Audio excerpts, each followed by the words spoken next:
Item ಯಾವುದೇ ಇರಲಿ try ಮಾಡಿ ಆಚಿ ಚಿಕನ್ ಮಸಾಲಾ. ಸಿಎಂ ನಿವಾಸದಲ್ಲಿ ಸಚಿವರಿಗೆ ಭರ್ಜರಿ ಡಿನ್ನರ್. ಮಿನಿಸ್ಟರ್ಸ್ಗೆ ಡಿನ್ನರ್ ಪಾರ್ಟಿ ಕೊಟ್ಟಿದ್ದಾರೆ ಸಿದ್ದರಾಮಯ್ಯನವರು. ಒಳ ಮೀಸಲಾತಿ ವಿಚಾರವಾಗಿ ಸಚಿವರ ಜೊತೆಗೆ ಚರ್ಚೆಯನ್ನ ಕೂಡ ಮಾಡಿದ್ದಾರೆ.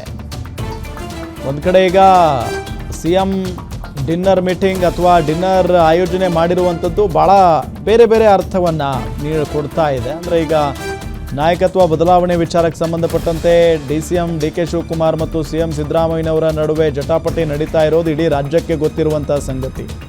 ಸೊ ಇಂಥ ಸಂದರ್ಭದಲ್ಲಿ ಒಂದಿಷ್ಟು ಜನ ಸಚಿವರನ್ನು ಕರ್ಕೊಂಡು ತಮ್ಮ ಮನೆಯಲ್ಲೇ ಪಾರ್ಟಿ ಅಥವಾ ಡಿನ್ನರ್ ಆಯೋಜನೆ ಮಾಡಿದ್ದಾರೆ ಅಂತ ಅಂದಾಗ ಏನೋ ಪ್ಲಾನ್ ನಡೀತಾ ಇದೆ ಅನ್ನೋ ನಿಟ್ಟಿನಲ್ಲಿ ಚರ್ಚೆ ಆಗ್ತಾ ಇದೆ ಹೊರಗಡೆ.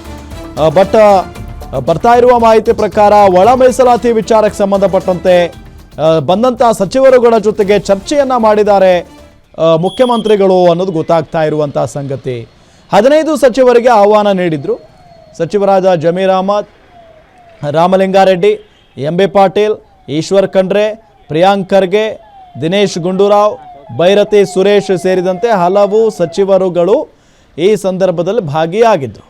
ಸೊ ಈಗ ಒಳ ಮೀಸಲಾತಿ ವಿಚಾರಕ್ಕೆ ಸಂಬಂಧಪಟ್ಟಂತೆ ಚರ್ಚೆ ಮಾಡಿದ್ದಾರೆ ಅಂತ ಗೊತ್ತಾಗ್ತಾ ಇದೆ. ಬಟ್ ಅಸಲಿ ವಿಚಾರ ಅವ್ರಿಗೆ ಗೊತ್ತಿರುತ್ತೆ, ಯಾವ ವಿಚಾರಕ್ಕೆ ಸಂಬಂಧಪಟ್ಟಂತೆ ಚರ್ಚೆ ಆಯಿತು, ಮುಂದೆ ಈ ಸಂಪುಟ ಪುನಾರಚನೆ ವಿಚಾರಕ್ಕೆ ಸಂಬಂಧಪಟ್ಟಂತೆ ಏನಾದರೂ ಚರ್ಚೆ ಆಯಿತಾ, ಜೊತೆಗೆ ಈ ನಾಯಕತ್ವದ ಬಗ್ಗೆ ಏನಾದರೂ ಮಾತುಕತೆ ಆಯಿತಾ, ಸೊ ಯಾವ್ಯಾವ ವಿಚಾರಗಳ ಬಗ್ಗೆ ಇಲ್ಲಿ ಮಾತಾಡಿದ್ದಾರೆ ಸಚಿವರ ಜೊತೆಗೆ CM ಸಿದ್ದರಾಮಯ್ಯನವರು ಅನ್ನೋದ್ರ ಬಗ್ಗೆ ಗೊತ್ತಾಗಬೇಕಾಗಿದೆ. ಇನ್ನು ನೋಡಿ, ಅಲ್ಲಿ ರಾಮಲಿಂಗಾರೆಡ್ಡಿ ಅವರು ಹೋಗ್ತಾ ಇರುವಂಥ ಒಂದು ದೃಶ್ಯಗಳನ್ನು ನಿಮಗೆ ತೋರಿಸ್ತಾ ಇದ್ದೀವಿ. ಎಲ್ಲರೂ ಕೂಡ MB ಪಾಟೀಲ್, ಜಮೀರ್ ಅಹಮದ್ ಖಾನ್ ಅವರು, ಈಶ್ವರ್ ಖಂಡ್ರೆ, ಪ್ರಿಯಾಂಕ್ ಖರ್ಗೆ, ದಿನೇಶ್ ಗುಂಡೂರಾವ್, ಬೈರತಿ ಸುರೇಶ್, ಒಟ್ಟಾರೆ ಬಂದಿರುವಂಥ ಮಾಹಿತಿ ಪ್ರಕಾರ 15 ಸಚಿವರುಗಳನ್ನು ಡಿನ್ನರ್ಗೆ ಆಹ್ವಾನ ಕೊಟ್ಟಿದ್ರಂತೆ 15 ಸಚಿವರುಗಳಿಗೆ CM ಸಿದ್ದರಾಮಯ್ಯನವರು.